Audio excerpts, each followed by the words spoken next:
Je vous invite, frères et sœurs, à ouvrir vos Bibles avec moi dans l'épître de Paul aux Romains, au chapitre 12. Nous lirons les 7 premiers versets. C'est un message que nous commencerons à prêcher aujourd'hui, mais nous n'aurons pas le temps de terminer. Évidemment, dimanche prochain, Dieu voulant, nous pourrons terminer ce sermon. Nous verrons seulement la moitié de ce sermon ce matin. Romains chapitre 15, versets 1 à 7. Et nous vous prions de vous mettre debout pour la lecture de la parole du Seigneur. Romains chapitre 15, versets 1 à 7. Nous qui sommes forts, nous devons supporter les faiblesses de ceux qui ne le sont pas et ne pas chercher ce qui nous plaît. Que chacun de nous plaise au prochain pour ce qui est bien en vue de l'édification, car Christ n'a pas cherché ce qui lui plaisait, mais selon qu'il est écrit, les outrages de ceux qui t'insultent sont tombés sur moi. Or, tout ce qui a été écrit d'avance l'a été pour notre instruction, afin que par la patience et par la consolation que donnent les Écritures, nous possédions l'espérance. Que le Dieu de la persévérance et de la consolation vous donne d'avoir les mêmes sentiments les uns envers les autres selon Jésus-Christ, afin que tous ensemble, d'une seule bouche, vous glorifiez le Dieu et Père de notre Seigneur Jésus-Christ. J'aimerais que toute l'assemblée lise ensemble avec moi le 7e verset. Ensemble, accueillez-vous donc les uns les autres comme Christ vous a accueillis pour la gloire de Dieu. Amen. Merci. Vous pouvez vous rasseoir, frères et sœurs. Vers la maturité spirituelle au sein de l'Église de Jésus-Christ. Tel est le titre du sermon de ce matin que nous commençons à prêcher et nous ne verrons que la moitié. Vers la maturité spirituelle au sein de l'Église de Jésus-Christ. Et nous aurions pu dire progressons vers la maturité spirituelle au sein de l'Église de Jésus-Christ. Quelqu'un a dit, l'amour chrétien s'élève au-dessus de toutes les différences qui puissent exister entre les humains. Il incite les gens à faire montre de loyauté envers ceux qui sont dans le besoin. L'amour chrétien voit les autres à travers les regards et le cœur de Dieu. Il respecte les autres avec leurs préférences comme des personnes que nous devons aimer de l'amour de Dieu, même si ces derniers ne partagent pas nos valeurs et nos préférences. Fin de citation. À la vérité, frères et sœurs, cette observation est très pertinente.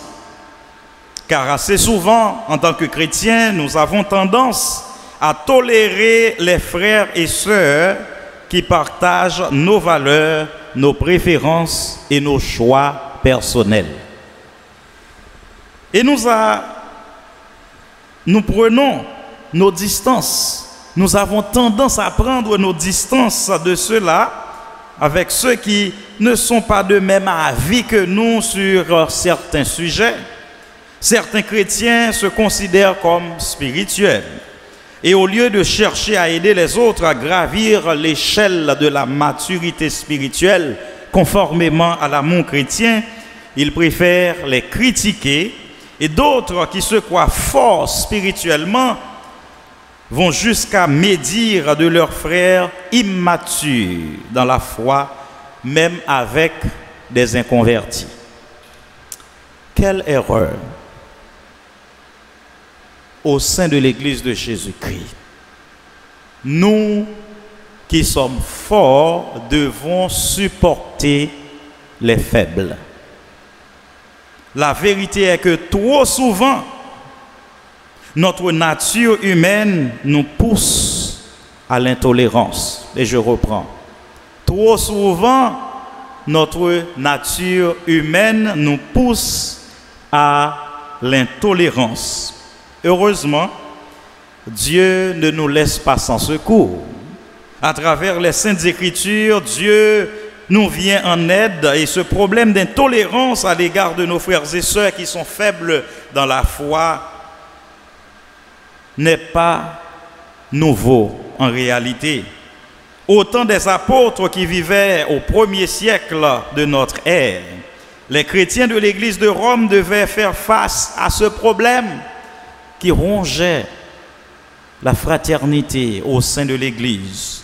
C'est pourquoi, mes frères et sœurs, dans Romains chapitre 14 et 15, le Saint-Esprit, par la plume de l'apôtre Paul, nous montre comment nous pouvons remédier à ce problème qui risque de causer tant de dégâts spirituels au sein de l'Église de Jésus-Christ. Au nom de l'amour chrétien, nous devons nous accueillir les uns les autres si nous voulons que tous parviennent à la maturité spirituelle au sein de l'Église de Jésus-Christ. Et nous reprenons. Au nom de l'amour chrétien, nous devons nous accueillir les uns les autres si nous voulons que tous nous parvenions à la maturité spirituelle au sein de l'Église de Jésus-Christ. À partir de notre texte, nous allons considérer deux raisons fondamentales pour lesquelles vous et moi, nous devons nous accueillir les uns les autres. Nous verrons seulement, comme je viens de l'annoncer, le premier grand point, c'est-à-dire la première raison pour laquelle nous devons nous accueillir les uns les autres. Nous avons une responsabilité. La première raison, mes frères et sœurs, c'est que nous devons nous accueillir les uns les autres à cause de nos différences. À cause de nos différences. Romains 14, versets 1 à 5 et Romains 15, versets 1 et 2. Si nous jetons un coup d'œil dans Romains chapitre 14, verset 1er, nous nous rendons compte que les chrétiens de Rome faisaient face à un problème réel, au point que l'apôtre Paul devait adresser ce problème dans son épître aux Romains. Certains chrétiens se croyaient forts et pouvaient jouir de leur liberté chrétienne sans tenir compte du problème que cela posait pour ceux qui sont faibles dans la foi. Mes frères et sœurs, les chrétiens ne vivent pas dans une bulle, c'est-à-dire enfermés dans une boîte, n'ayant aucune communication avec les autres. Nos actions ont une influence sur les autres, que nous le voulions ou non. Certains chrétiens croient que ceux-là qui ne sont pas aussi forts qu'eux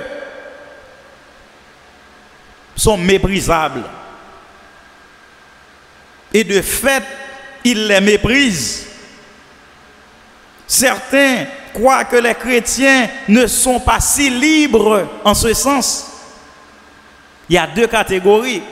Ceux qui veulent jouir pleinement de leur liberté en Christ et qui ne tiennent pas compte des faibles, et les faibles même qui se croient tellement spirituels, et ils critiquent ceux-là qui veulent jouir pleinement de leur liberté en Christ en disant que ce sont des libéraux. Et c'est pourquoi, mes frères et sœurs, Paul dit que nous devons vivre avec nos différences sans être une occasion de chute pour celui qui est faible dans la foi. Il dit, faites accueil à celui qui est faible dans la foi et ne discutez pas les opinions. Romains chapitre 14, verset 1er. Un sujet sur lequel il peut y avoir diversité d'opinions, personne n'a le droit de s'imposer. En réalité, c'est la même vérité que Paul exprime dans Romains chapitre 15, verset 1er, quand il dit « Nous qui sommes forts, nous devons supporter les faibles, supporter les faiblesses de ceux qui ne sont pas forts et ne pas nous complaire en nous-mêmes. » Romains 15, verset 1er. Essayons de comprendre, mes frères et sœurs, la gravité du problème. Nous allons poser le problème. L'ampleur du problème d'abord. Dieu accueille ses enfants alors que certains chrétiens se jugent et se condamnent à tour de rôle. Mes frères et sœurs, Dieu est mieux glorifié dans la diversité. Et nous parlons de diversité, mais diversité sur lesquelles il n'y a aucun problème, il n'y a aucune doctrine fondamentale. Et c'est absolument important.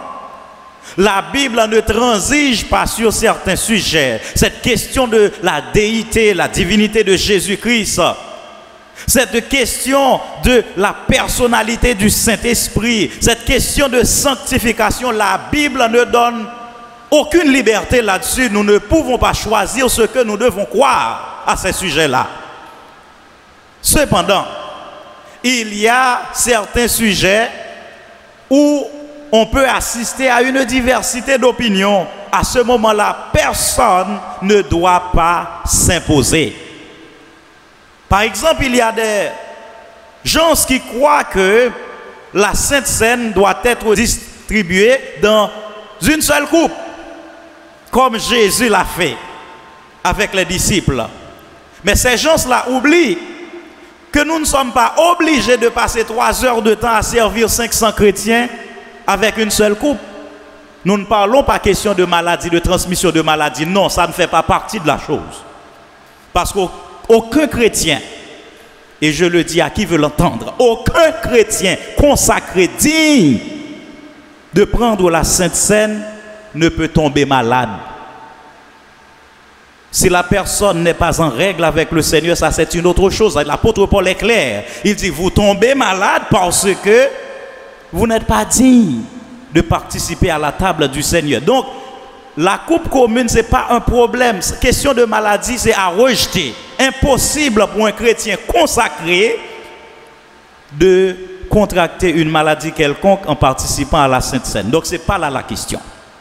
Mais la question, c'est question de une seule coupe que l'on doit utiliser pour tout le monde.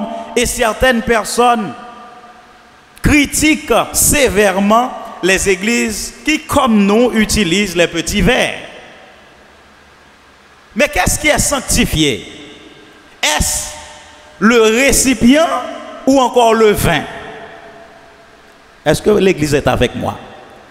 Est-ce le récipient dans lequel on sert le vin ou encore le vin qui symbolise le sang de Christ? Mes frères et sœurs, je crois avec toute la force de mon être que c'est le vin qui est sanctifié. Une fois sanctifié, le vin peut être distribué dans 1 million de couples. Aucun problème. Parce que c'est le même vin. Ce n'est pas le seul récipient, mais c'est le même vin. Est-ce que vous comprenez? Donc une église qui choisit de pratiquer la coupe commune, nous n'avons rien de mal contre ça. Nous ne voyons rien de mal avec ça. Mais ceux-là qui critiquent les églises qui utilisent les petits verres ont tort. Parce que nous n'avons pas besoin de passer 3 heures de temps à utiliser une seule coupe pour distribuer la Sainte Seine. Jésus-Christ n'avait que 12 personnes à servir, donc il pouvait utiliser une seule coupe. Est-ce que vous voyez? Amen. Il n'avait que 12 personnes.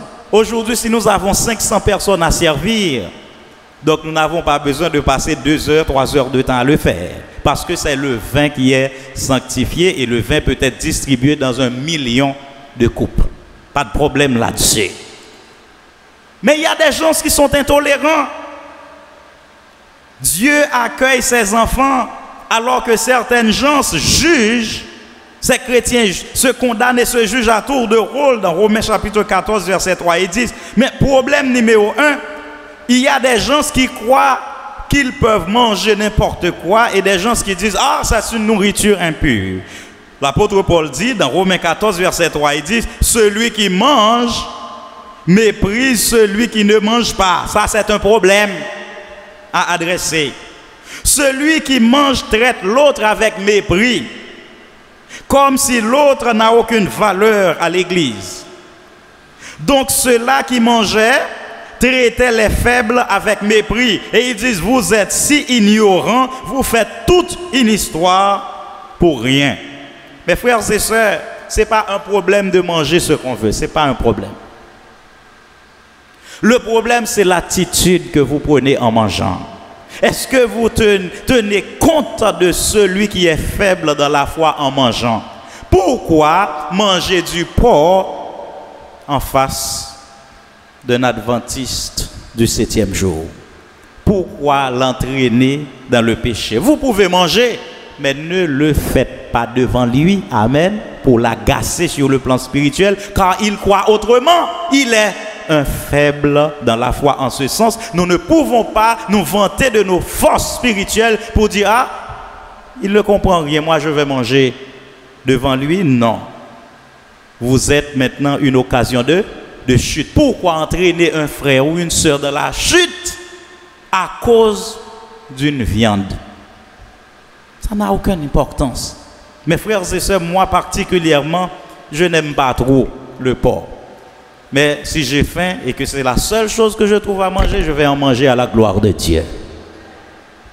Mais je ne le ferai pas pour causer la chute d'un frère qui croit qu'un chrétien ne devrait pas manger de la viande du porc. Est-ce que vous voyez, mes frères et sœurs?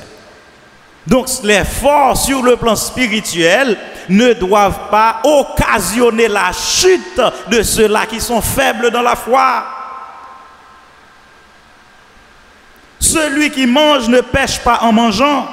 Il a la liberté de manger car il sait que manger n'est pas vraiment une question de dévotion au Seigneur. Non. Cependant, il est très coupable concernant la façon dont il traite son frère en Jésus-Christ, celui qui ne mange pas. Si nous les méprisons à cause de leur ignorance, ça c'est une mauvaise attitude. C'est pourquoi Paul dit que celui qui mange ne méprise point celui qui ne mange pas. Romains 14, verset 3. Que celui qui mange ne méprise point celui qui ne mange pas. Donc faites attention à la façon dont vous vous adressez aux adventistes du 7e jour en ce sens. Vous avez le droit de manger. Vous êtes fort sur le plan spirituel. Mais n'offensez pas l'autre à cause d'une question de manger et de boire. Amen. Et c'est très important, mes frères et sœurs. Problème numéro 2. Donc problème numéro 1, celui qui mange méprise celui qui ne mange pas.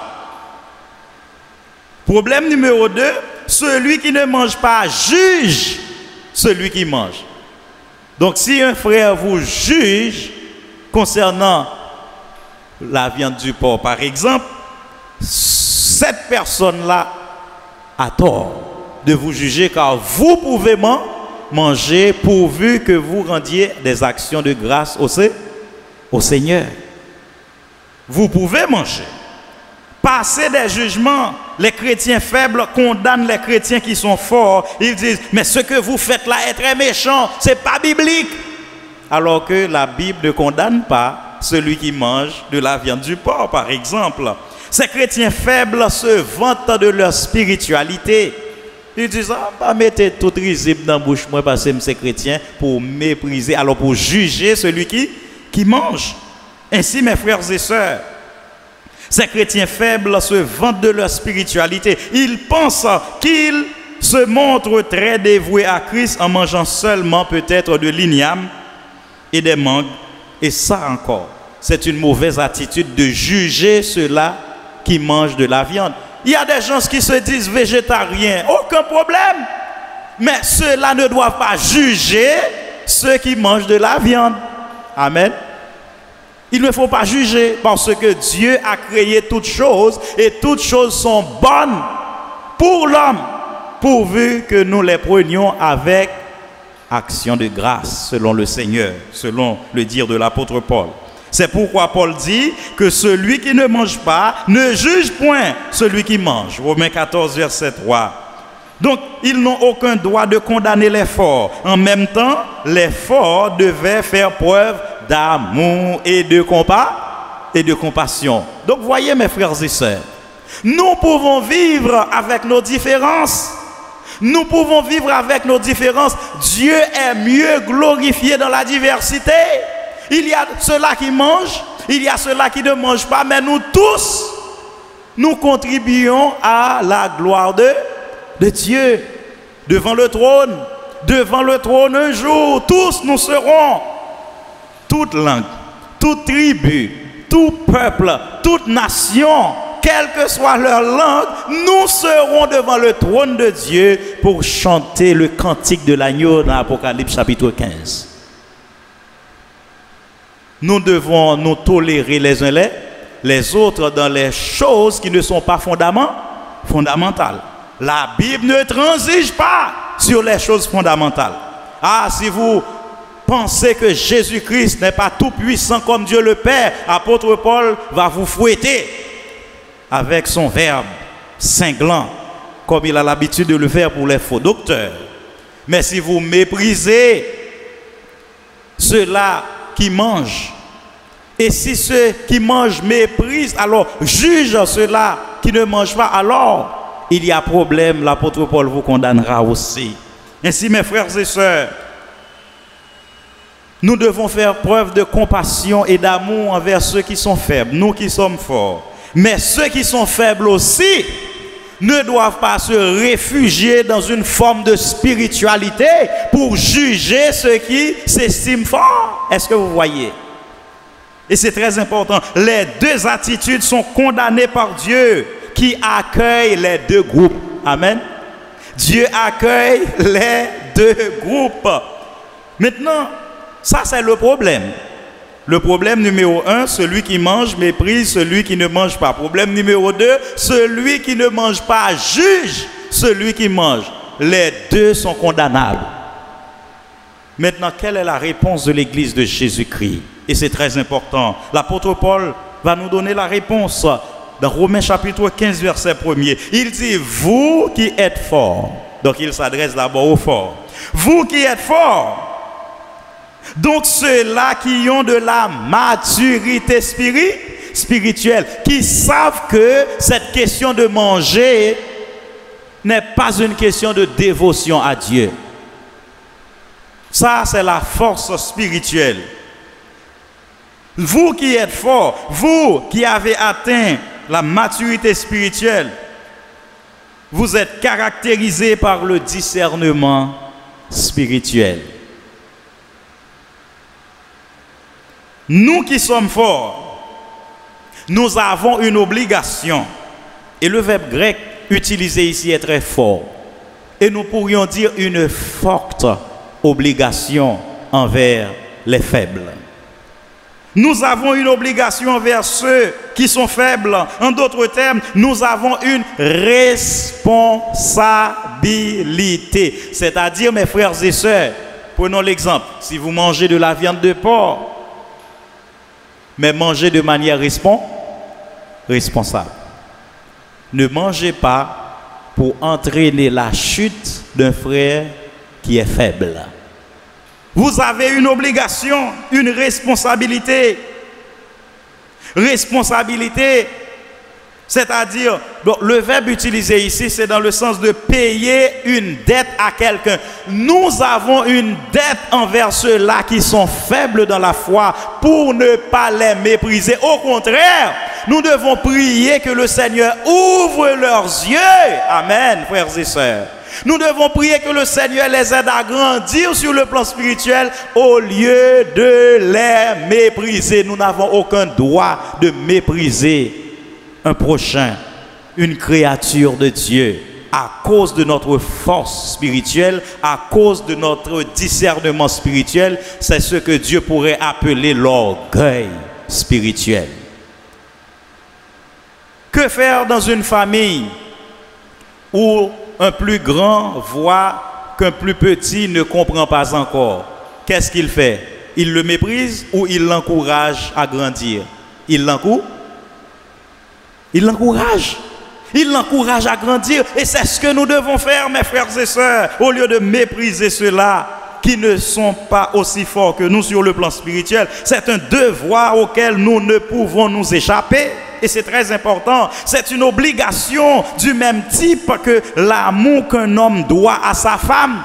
Apôtre Paul utilise le même verbe pour dire c'est ainsi que les maris doivent, c'est-à-dire sont obligés d'aimer leur femme comme leur propre corps. Celui qui aime sa femme s'aime lui-même. Eh bien, c'est ce même verbe que l'apôtre Paul utilise pour dire que nous devons supporter les faibles.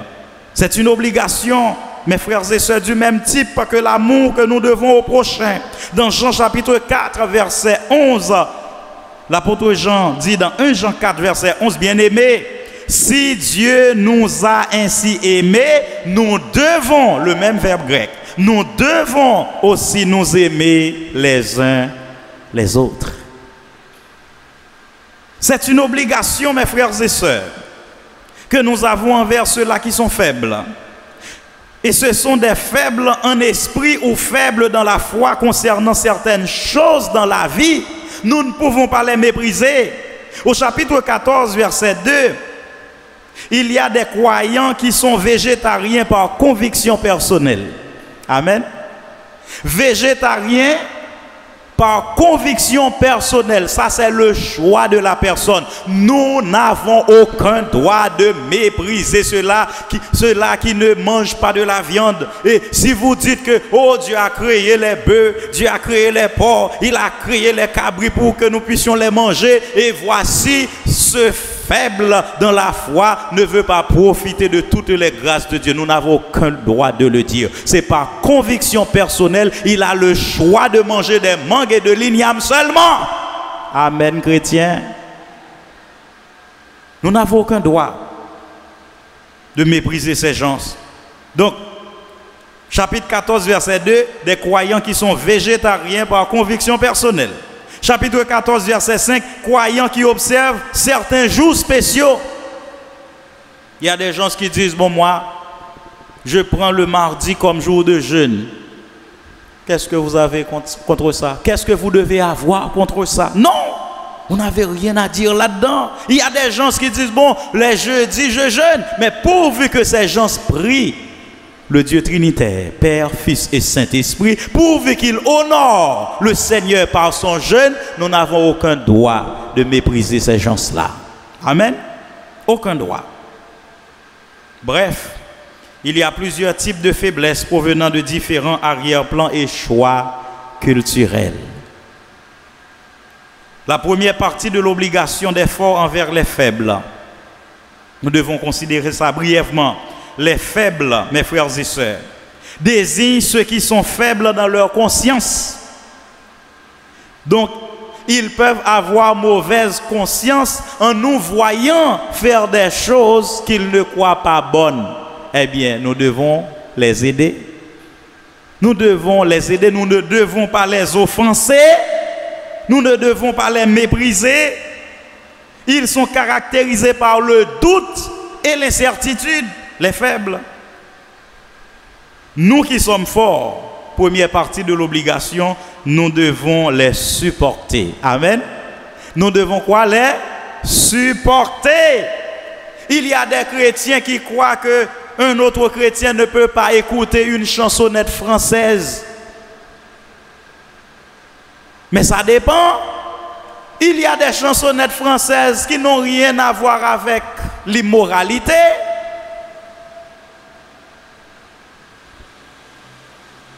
Nous n'allons pas mépriser ceux-là qui croient qu'on peut écouter une chansonnette française qui n'a aucune immoralité là-dedans. En passant, vous n'allez pas chanter comme jeune Ziggy, il s'appelle Ziggy, parce que ça c'est mauvais. Amen. Vous n'allez pas chanter Notre-Dame de Paris, ça c'est mauvais. Quel rapport avons-nous avec Lucifer? Oh Lucifer, oh laisse-moi. Quel rapport? Est-ce que vous êtes avec moi, mes frères et sœurs? Mais si vous écoutez, un Nancy de Rose, nous voulons pour le pays nous changer. Qu'est-ce qui est mal là-dedans? Ou pas le pays a changé? Amen, chrétien. Il faut faire preuve de discernement spirituel. Examiner toutes choses et rejeter ce qui n'est pas bon et retenir ce qui est bon. Et c'est ça la liberté chrétienne. Exercer cette liberté dans l'amour et dans la compassion. Maintenant, si quelqu'un vous dit, mais Nancy de Rose n'est pas chrétien, il ne faut pas l'écouter, il ne faut pas mépriser cette personne. Il faut prier pour que cette personne atteigne la maturité. Est-ce que vous êtes avec moi, frères et sœurs? Il y a plusieurs types de faiblesses. Nous devons supporter les faibles, les porter, les supporter comme quelque chose que nous devons difficilement endurer, comme un poids porté dans la main ou sur les épaules. Quel genre de personnes est-ce que nous portons sur nos épaules? Nous portons les faibles, pas vrai? Mon fils Junior aime quand je le porte sur mes épaules. Il aime ça. Il voit mieux. Il aime ça. Et je le porte sur mes épaules afin qu'il puisse se sentir à l'aise, qu'il puisse voir mieux, parce qu'il est encore très court. Il est de petite taille, il ne grandit pas encore, donc il voit mieux. Mais c'est ce que l'apôtre Paul nous demande de faire. Pour ceux-là qui sont faibles dans la foi, nous devons les supporter, les porter, les soulever comme un poids, afin de les alléger. Parfois, mes frères et sœurs,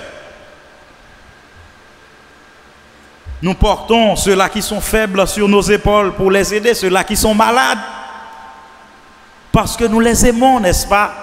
Eh bien, c'est cet amour que l'apôtre Paul nous demande pour les faibles dans la foi. La compassion, les traiter avec respect, ne pas les mépriser. Dieu est en train de nous dire de tolérer tout simplement les frères qui sont faibles dans la foi. Il nous demande de les placer sur nos épaules spirituelles afin de les élever, afin qu'ils puissent atteindre un peu plus de maturité spirituelle. N'est-ce pas ce que Christ a fait pour nous? Christ ne nous porte-t-il pas? Lorsque nous étions perdus, nous étions à terre, dans le péché, le Seigneur nous a pris et nous a portés vers Dieu par la justice qu'il nous donne, mes frères et sœurs. Et c'est très important.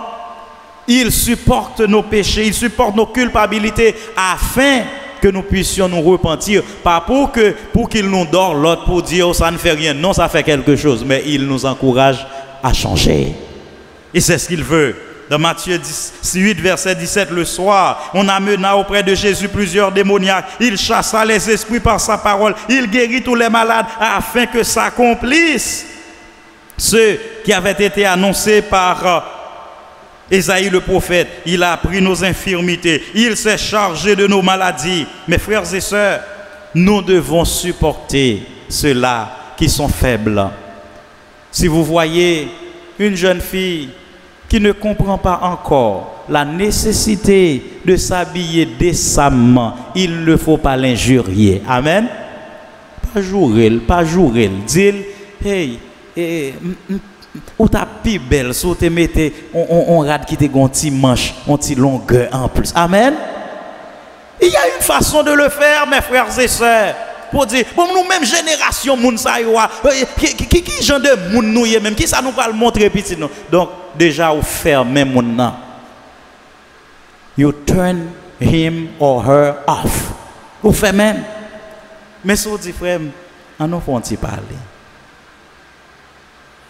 Vous connaissez, petit pantalon skinny, ça yo, vous connaissez ces homosexuels qui viennent à style ça, ou capable de connaître, même à encourager pas continuer à acheter. Amen. Ou pas penser là puis d'accord avant parce que vous te dit comme ça. Oh, ou dans métier, comment on fait mettre ou bien t'accuse. Amen, amen chrétien. Il faut supporter les faibles. Parfois c'est l'ignorance, parfois c'est manque d'information. Il y a une façon de les adresser. On n'attrape plus de fourmis avec du miel que du vinaigre, mes frères et sœurs. L'exhortation, c'est un don. Il faut chercher, chaque chrétien doit chercher à développer cette capacité d'exhorter les gens avec amour. On ne doit pas tolérer le péché. On condamne le péché, mais on aime la personne. On aime le péché. Comme Jésus-Christ fait pour nous. Nous dit, il n'est pas de vin pour condamner. Il prend patience avec. Jour qui un jour, m'obliger à lumière. Donc nous ne pouvons pas imposer nous d'un coup. Travail avec petit. Le Seigneur va retirer dans sa liée. Que le Seigneur vous bénisse ce matin.